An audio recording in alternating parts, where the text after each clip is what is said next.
We are back on Taking Care of Business on Kern Radio, News Talk 1180. Mick, you know, I keep hearing you talking about hard working. You mean hard working? just curious. Same thing. Well, if it wasn't for your accent, we would be having no problem here at all. How come you don't speak good English like we do? I joined the Navy in '81, and my wife and I were both from the same hometown, Haverhill, Massachusetts, about 30 miles north of Boston. John Paul Jones's Navy? Or? Yeah, that's the one. That's the one. Well, just about. So sometimes I feel it. So the military brought you to California? Yeah, 27 years of being stationed across the globe, and then my last duty station being in Ridgecrest. My wife and I, we retired. We bought a house. We fell in love with the place. We fell in love with the people, and we enjoy their challenges, and we want to be part of their solution. So all those years of lying in my rack on an aircraft carrier, bobbing up and down in the middle of the Persian Gulf, staring at like a hydraulic valve 2 inches from my nose, and thinking about, okay, I'm doing this for what reason? So I'm going to get a really good retirement someday. The word Ridgecrest never once popped into my mind. Trust me, never. Especially being on water. Right. But now you be here. Right, here I am. And we love it. We really enjoy being here. You really like California? You like Ridgecrest? We love Ridgecrest. Sacramento we have problems with. I think that's the most unattractive part of being in California is the politics. City's beautiful. It's politics. Yeah, absolutely. It's the way things are being done, managing by referendum. Sure. Because you can't do it, so you bring it back to the people. Yeah. So you look at that, and what motivated me to do this was bringing that that state, seeing what's happening in the state, see what's happening at the national levels, and trying to ensure that doesn't happen in my backyard. What rank did you get out of the military? Captain. You were a captain. Okay. Yeah. And that's equivalent to what in the Army or Marines? Colonel. There is no equivalent. Are you kidding me? The Marines maybe, the Army, no, I'm sorry. Actually, it's a full bird colonel. Full bird colonel. Roy, I want to have you on the show. A full bird colonel. Full bird colonel. So there really is an equivalent, isn't there? Yes, there is. Hey, recently, excuse me, Marty, but recently the supervisors voted to rescind their 6% raise. I saw that this morning in the paper. Now, you have a pension. Are you going to need the money that the county pays? I'm not doing this for money. I don't even know. Actually, to be honest with you, I read it in the paper. I have no idea what the salary of a supervisor. I think it's 6 digits, but I'm not sure. It's right around that area. Okay, another question then. 119, I think it is. Really? Yeah, I think it is. I think it's 119,000. I didn't know that. Another question is, you have full military benefits. Correct. So would you be willing to waive the benefits that the county has? I haven't even thought about it. I would be willing to do whatever I need to do to make sure that. See, what I think is that I should be paid exactly what I need to be paid in order to perform my duties as Kern County Supervisor. Not 1 penny more, not 1 penny less. But I don't think you qualify for a pension if you only serve 4 years. Oh, I don't know about a pension. I'm talking about the medical benefits. Oh, I'm not going to need those. That's what I meant. You're not going to need them, so you won't take them. No, I don't need them. Good. There's a lot of things that I won't need and I won't get. I don't need. So what do you think you bring to the position of supervisor? I think I bring fresh, new ideas and a new perspective. I think I bring leadership experience that nobody else brings, and I think I bring a track record of success that I can demonstrate, whether it's my family, my wife, my career in the Navy, what I've done after I've retired from the Navy, and I want to bring all those skills and talents and whatever they may be to the benefit of Kern County. Now, you're a young guy. 32. What's your 27 years in the Navy? Yeah. Compared to Marty, you're a young guy. Let's put that way. What is your future goals after you serve the 4 years here at the county? Well, I'm not going to limit myself to 4 years, but I will tell you that there will be maybe 2 terms. I don't know. But I have no thoughts at all or desires to go to state assembly or state senate. I have no political ambitions whatsoever. None. And I'm too old to have those.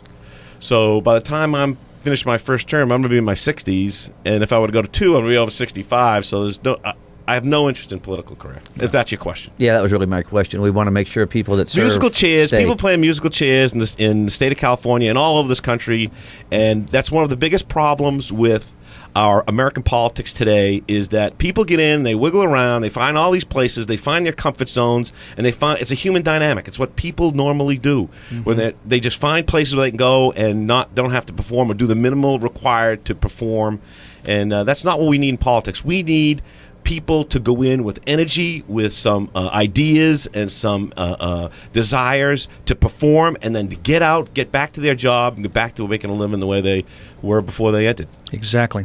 We're having a conversation with Mick Gleason, First District Supervisor candidate. Mick, I'm sure you have a lot of contributors to your candidacy. What about unions?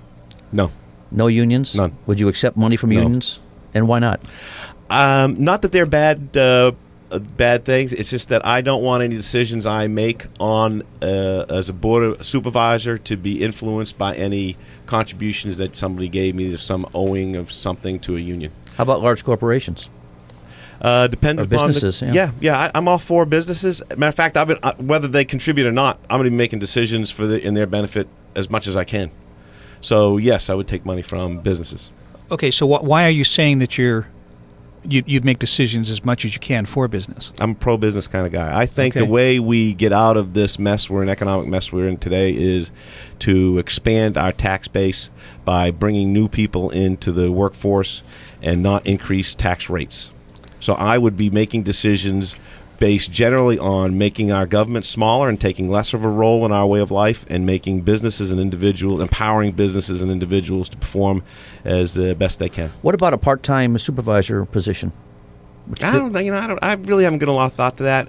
I don't know enough to make an official comment. I don't know enough about that. Well, we just talked to Michael Reagan a little while ago, and he's pushing a proposition to make the legislature in that. California part-time. Well, they were.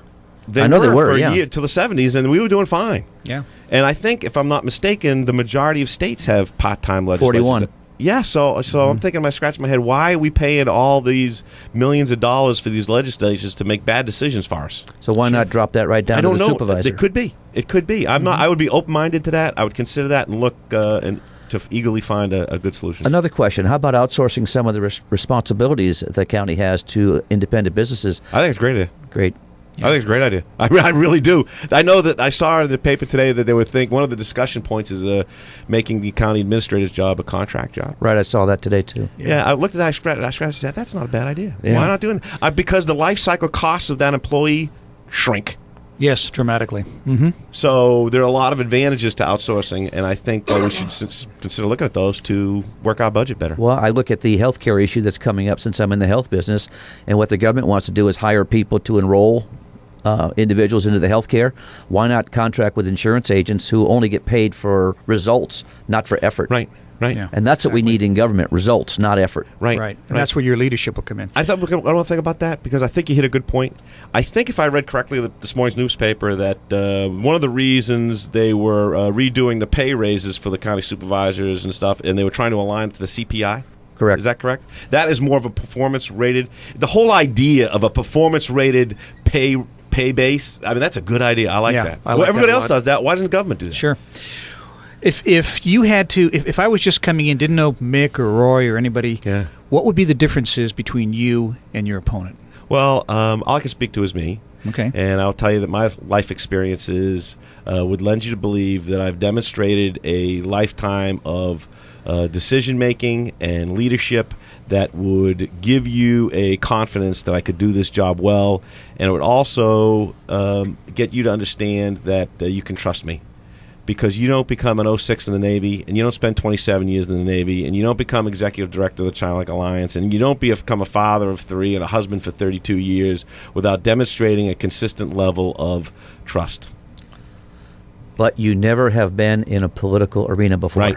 Never. Although, I don't know, the Thank military God. is pretty political. Yeah, it is, especially the Navy. I mean, What could you, I mean, it's not like the Army or the Marines. It's who you know, isn't it, in the Navy? Actually, the Navy's pretty good. The Navy really does a pretty good of trying to extract all that political hocus pocus out of the Yes, promotion. They really do. I'm sure the Army does also. Yeah. Now, your district. Tell us about your district again. It's what does great. it encompass? It's unbelievable. The more I get to know my district, the more enthralled I am by what they do and the differences in what's going on. The District 1 goes all the way from, if you go start off in the east and work your way west, we got Ridgecrest and Randsburg over in the east, and it comes across the mountains, the High Desert Valley. It's three different discrete ecosystems kind of working. You're pointing from the west, by the way.